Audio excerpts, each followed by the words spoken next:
Hello, I'm Stacie Lee Bennett-Worth. And I'm Anne Molloy. And in this short video, we're going to discuss the role of creative digital technologies in performing arts education and share our tried and tested methodologies and approaches for incorporating digital tools into the performing arts classroom. I'm an artist researcher working at the intersection of performance, film and installation, and I'm a PhD candidate in the Institute of Creative Technologies at Montfort University. And this study aims to provide a sort of proof of concept for encouraging digital creativity in Level 3 performing arts. And in 2018, so 3 years ago now, I first contacted Anne as part of the initial phase of this research in a hope that we could work together with her students to explore some of these ideas. Yes, it was one of those lovely random emails that you pick up and you think, oh, this could be really interesting. And it has been. It's been absolutely brilliant to, involve ourselves so much in exploring the use of digital technology. Because I remember at the time it was all in terms of Ofsted and looking at us using technology more in the classroom. And so it was a key moment where I thought, oh yes, this could be of real use and has been for my own professional development and also for the development of my current students at the time. I'm teaching performing arts. I deliver an acting course through the UAL Level 3 Extended Diploma. I teach on both the first year and the second year. And as I said, our pathway is acting and performance work in theatre. This research was initially designed in response to initial consultation with higher education institutions, awarding bodies and industry professionals as well, and it aims to find a way to redress the national shortfall in digital performance capabilities of those young people studying at Level 3 then going on to higher education courses. And it really hopes to find ways to encourage a sort of technological sensibility and an understanding of how to explore and play with digital technologies and tools in that level of performing arts education. What I found was that a really vital component of this work has been to address what can realistically be achieved as well in these centres as we attempt to bridge the gap between Level 3 and Level 6. There's had to be a lot of attention paid to the participants' limited access to specialised digital tools and, those reduced teaching contact hours at Level 3 and actually also fewer training opportunities for teachers and facilitators specifically in this area. So this work actually prioritises the tools that we have available, perhaps even in our pockets. This could be, your smartphone devices or the projector that you have that's in the theatre space. Maybe it's up in the rig, but that it can still be used as part of this kind of approach to work. Audio recorders, digital cameras, those kind of things that you may have lying around in the department, but you haven't potentially used as part of your practice. This is kind of what this work foregrounds and celebrates and explores. And now, 3 years on from when we first began this research, of course, the focus on digital creativity and how we're going to use different digital tools to express ourselves in the arts has accelerated tenfold, with, of course, courses now nationally being shifted to remote learning due to the pandemic. So throughout this conversation, we're going to give an overview of our project and hopefully provide some insight and inspiration for future work, both in the studio and beyond the studio space. So Anne, I'm just going to kick off and I'm hoping you can answer this question for any teachers that might be listening. But could you just explain what the level of usage of digital technologies was within your department before the work and how that's changed throughout the work that we've done together? Yeah, so I kind of reiterate what you said there. We had a projector sitting in the rig and we would, particularly for kind of things like a performance workshop, we would use the projector for visual projections to enable students to have scenes that they could appear in front of. So it remained fairly static. We did, of course, have cameras and we used those for filming evidence. And also I'd started to move into teaching students acting techniques for camera. So we'd started to explore a little bit of camera work, a little bit of film work already. So in terms of actually using digital technology within the performance itself, it was very, very limited. And I think, kind of looking back to 3 years ago, looking at how the Wi-Fi was within the college, the use of EduRoam, and I think all teachers, when it comes to work, you like to feel like you're in control. And so a lot of that felt like, we couldn't be sure of the Wi-Fi access, the use of the equipment, various technical things that might go wrong. So I think that might have as well held us back. And I think those things are now developing along the way. What I've learnt with that is, yes, that is something that will happen. And you accommodate for it. So you find different ways of getting around technical problems, or whilst there's a kind of Wi-Fi outage, you do something else, so you can be flexible. You shouldn't be afraid of it. You will also have students who know a lot more than you do. You'll have some students who know a lot less than you do, and that will be a surprise because you kind of think, these young people, particularly of my age, you think for these young people, they know far more than me, but actually it's quite mixed. But there will be students who know more than you, and you want to embrace those people. You want to identify those as potential leaders within collaborative teamwork who can take projects forward, and also you can learn a lot of techniques from them as well. What we sort of discovered along the way of this work as well was the importance of that co-learning environment when you're working with these kind of tools, because as you say, there's such a mixed range of abilities that it's really important that you have that kind of sense of osmosis between what knowledge some people have and some don't, and how they can feed off one another, including yourself as the teacher. And I think that's really a really valuable sort of tool to develop within your cohort. Yeah, and really supports, the final major project in the first year is a collaborative performance project.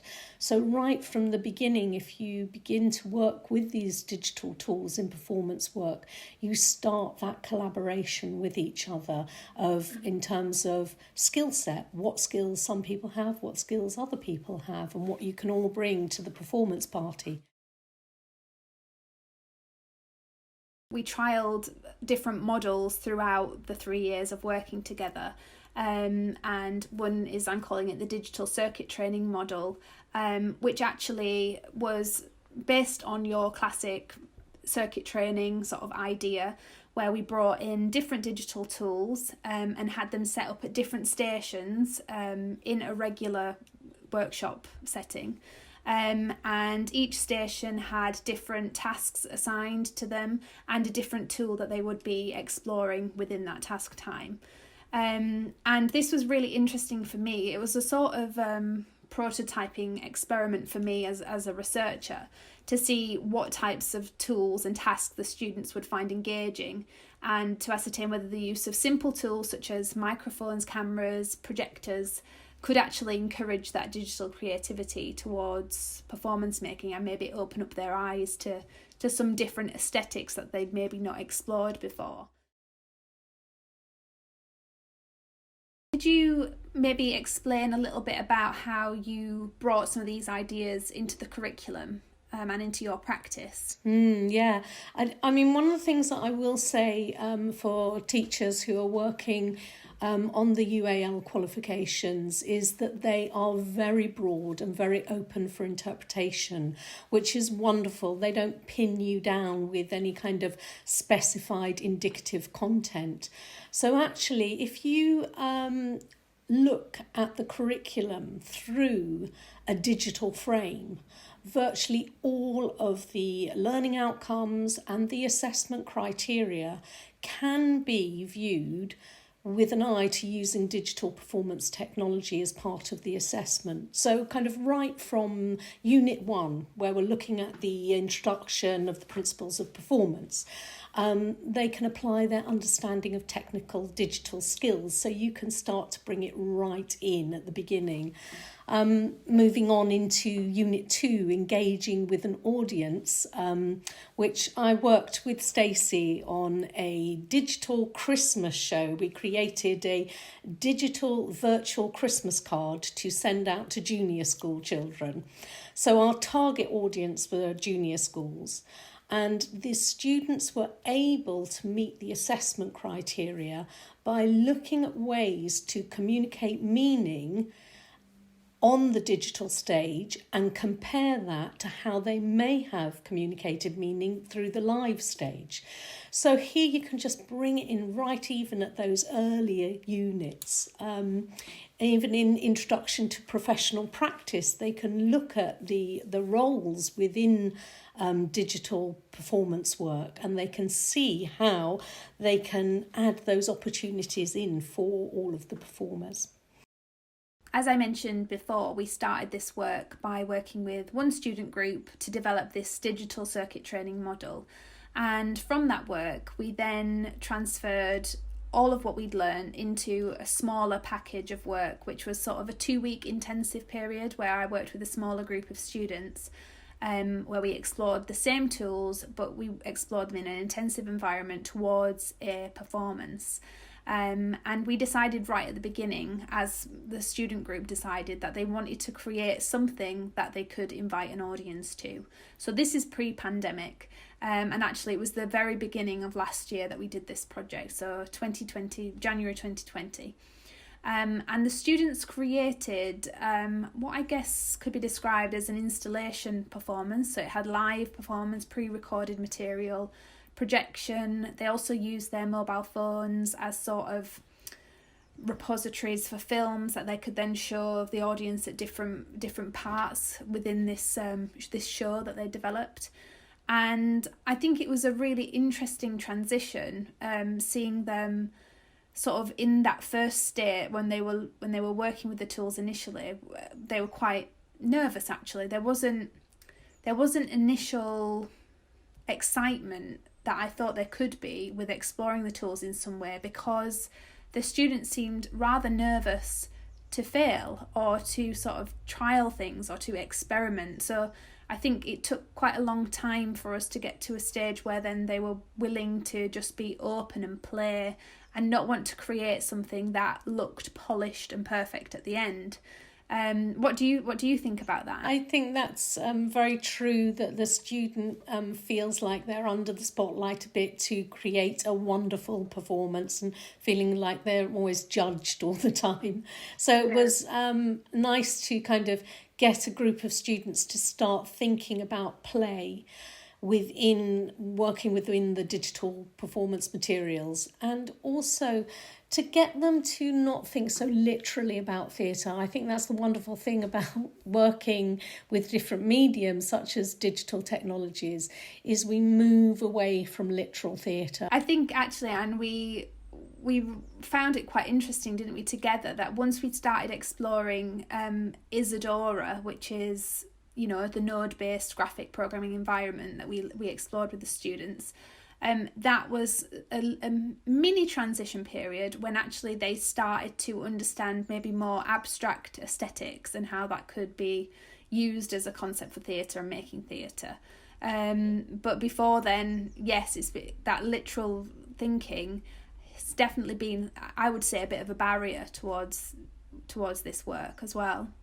Yes. I think if you've got students who do enjoy dance and enjoy that kind of crossover between physical theatre and dance and drama, then you're probably going to get some nice responses from them, especially with the use of Isadora. I think for those students who want something to be very naturalistic, it kind of a bit blew their minds sometimes. So this year, so mid-pandemic, we came together in September and we planned it was a 6-week digital performance making series workshop, which led up to this then Christmas show, which unfortunately I couldn't be in the space with you when you were making stuff at that point because of lockdowns and such things. But actually we'd structured 6 weeks of material which broke down that initial circuit training model into weekly workshops. So perhaps maybe do you want to tell us a little bit about how that experience was, Anne? Yeah, so they were a new group. So they were really open, and they were really encouraged to be, trying new things out, to try out new ideas. And so that was lovely. And I think that way of coming to the work with an open-mindedness. So we had lots of opportunities just to play with some of the technologies. Now, at the beginning, what I did was that I asked students what their access was to smartphones, iPhones. Interestingly enough, out of my group, everyone, apart from one student, had an iPhone. So that kind of gave us an idea as to what students had in terms of a resource that they could bring to the group. And then we started to kind of take one by one some of the apps on the phone and exploring those within the workshops that Stacie was providing for us. So, for example, one week we looked at GarageBand, the app of GarageBand, and we looked at Foley sound making. And the students had great fun in just trying to make and record different sounds using the GarageBand app. Some of them had experience of that app. Some of them, like myself, sat on the phone, never did anything with it. It was just there. So then they could see, oh, yes, here I've got a sound recording possibility here within my palm, really. So it was about looking week by week at those apps, iMovie, Movie Maker, looking at how you can use those effectively in order just to create short performance materials. Isadora required a little bit more than just what they had in their phone, but what we taught them in terms of using iMovie, they were then able to import into Isadora and create the effects on Isadora. So for each one of these little circuit workshops, we'd choose a theme and we'd maybe have some stimulus text or an idea that we wanted them to explore. So for 1 week, we looked at the opening to Alice and Ventures in Wonderland, and we brought that text into them, and then they explored that text or items on that text through Isadora. And a lot of them had commented on the kind of dreamlike state that Isadora created. So another week we came with them with creating dreams using Isadora, and also using you as a live performer in front of the projections. So it was just having a stimulus, which could either be a text or just a topic, an idea, taking an app that they all had access to on a phone or through a college projector and laptop, and just having an opportunity to play. And there not being a specific project in mind, just that chance to say, you can play, and we can show back little sample bits that we've made, but no one's being judged. We just want to let you get experience with the app, let you think about its performative quality and what you could potentially do with it before we then moved on to actually forming a project around assessment. So as I always work with students, at the beginning of any project I start with them, it's all about skill sharing, it's all about skill building. And so this was 6 weeks. We put a day aside, so 6 days of skill building and skill sharing to really make them feel confident about thinking about then how they could then take that through into the final performance. Yeah, and I think some of the sort of the key areas or the sort of critical points within those 6 weeks for me were when suddenly they became audience members and they could see potentially the impact of these tools on how your audience interacts with the work, or how you communicate that meaning to an audience. I think there were some really interesting responses because we also integrated WhatsApp, and we had different productions, different sharings, little show sharings where the students would have created maybe 2 different sound files that the audience could listen to, choose which one they wanted to listen to in order to then pair that with what they were seeing live in the space. And obviously these 2 different sound recordings offered very different experiences for the audience, and I think that was kind of a really kind of wow moment for some of the students, thinking, okay, so how can I bring this in and make the audience have a very different experience to maybe what I've ever experienced as an audience member before, because obviously the students initially sort of said that their experience of seeing live shows was actually quite limited throughout the whole of this project. I think all students fed back saying they'd seen very limited live shows, and if they had, it was more kind of musicals, pantomimes. Yeah. Right at the beginning, I get students to give me a database of all the things that they've seen, so I can kind of get a view of what their experiences of theatre. And yes, it is, as you'd expect, quite limited for where they're living, limited in terms of what they can afford to go and see. So it's really, I see it's quite a duty of us as level 3 tutors to open up that world of theatre that they might not have had experience through school or through their own amateur dramatics clubs and societies, just showing them a little bit more of the alternative. And the alternative is where we get new ideas developing that will eventually become mainstream. So it was interesting for them to see how important experimentation is, even for the established shows that they go to see. I think another thing as well was that idea that we sort of promoted, Anne, which was this idea of prototyping your work as you develop it. So it's based on various different types of learning, mainly from kind of computer programming, this kind of hacking approach where you'll just make something and then maybe it's not perfect, so you just make it again. So it's like iteration, but using that as an approach to devising with these tools as well. And I think that was something that perhaps students weren't really comfortable with initially, but then that really grew with the experimentation, because initially the idea was, okay, well, we've got an idea, we just want to run with this, and this is our final idea, which obviously is very limiting in the way that idea develops creatively or imaginatively.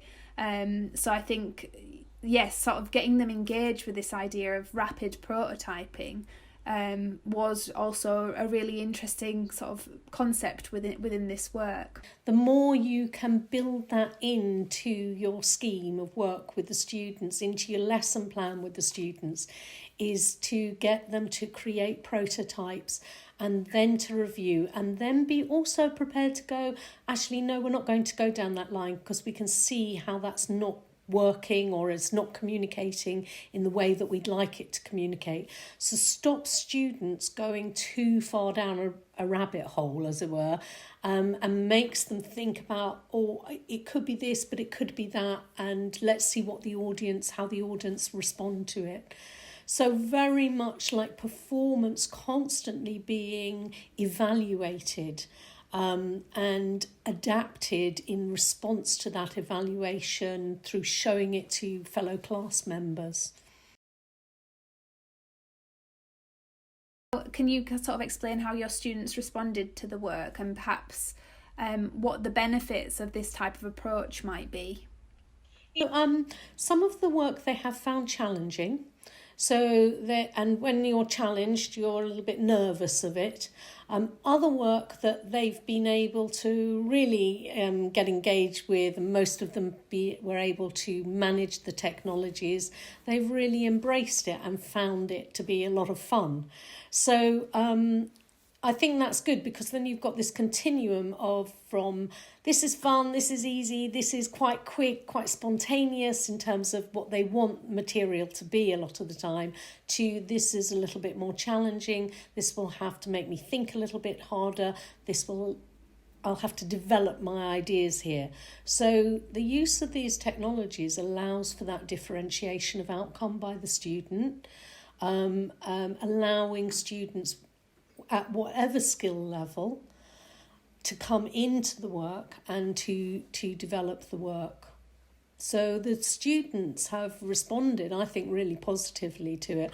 So, for example, I think because Isadora isn't so literal, maybe some of the ones who like their theatre to be a bit more literal kind of backed away from that, whereas the performers who particularly like working on that edge between dance, physical theatre could really see the use of Isadora and screen projection. Whereas I had a lot of students who loved the use of green screen and filming with green screen. And we had a lot of fun working with both green and blue screen. And I could really recommend that is a worthwhile investment for any drama department, is to get a very, very large piece of green fabric and a very, very large piece of blue fabric so that you can do green and blue screen, because it's wonderful for filming in terms of creating sets. It also really introduced that idea of how the performers are going to be working with both virtual and live spaces simultaneously, didn't it? It really sort of helped that thought process to get them engaged with that kind of work. One of the key things in the student responses for me was that they felt that potentially this work opened up new opportunities for them and made them feel confident about maybe applying for university courses. I mean, the last students that I worked with last year, they said that they felt really glad to have done the project because it gave them something to set them apart when they were at the university interviews.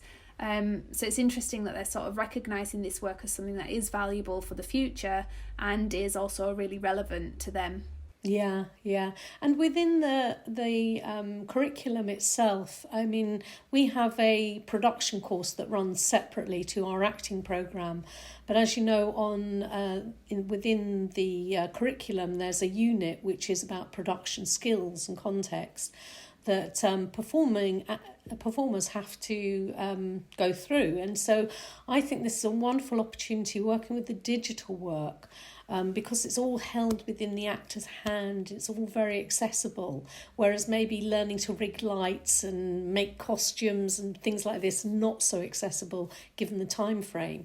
That actually provides a wonderful context, the digital work, for that Unit 5 for actors working with production skills, and definitely gave them confidence with working within production work and thinking about the production work for their own final performances. Yeah, absolutely. And it sort of feels like these types of skills, the audio visual skills that we've kind of looked at and highlighted, they're not really specialist skills for a performer anymore. They need to be integrated as part of their toolkit to sort of help them with future work and even, transitioning to higher education. It's the way the world of performance is moving, and something that they need to be equipped for. Yes, definitely. Even just getting jobs, actor friends of mine are, saying the self-tape is king at the moment in terms of audition. It was happening anyway, but now a lot of the castings that used to take place in the West End no longer do. Everything is all about making your own tape. So even just teaching those kind of basic filming skills is really, really useful. All the drama schools now are inviting people due to the pandemic to send in their audition tapes. So just learning how to edit your material, how to film and frame your material, these are kind of key skills for our acting students to learn. And of course, there's the huge influx of remote performance. And finding ways to create live feeling performances in online spaces.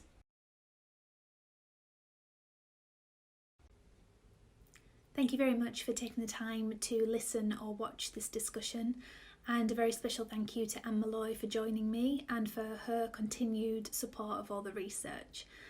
And if you would like to know more about this work or how you might start to integrate some of this work into your own practice, then I'd love to hear from you. And you can find my contact information at www.stacieleebennett-worth.com, and you can find out more about the projects and the research there too.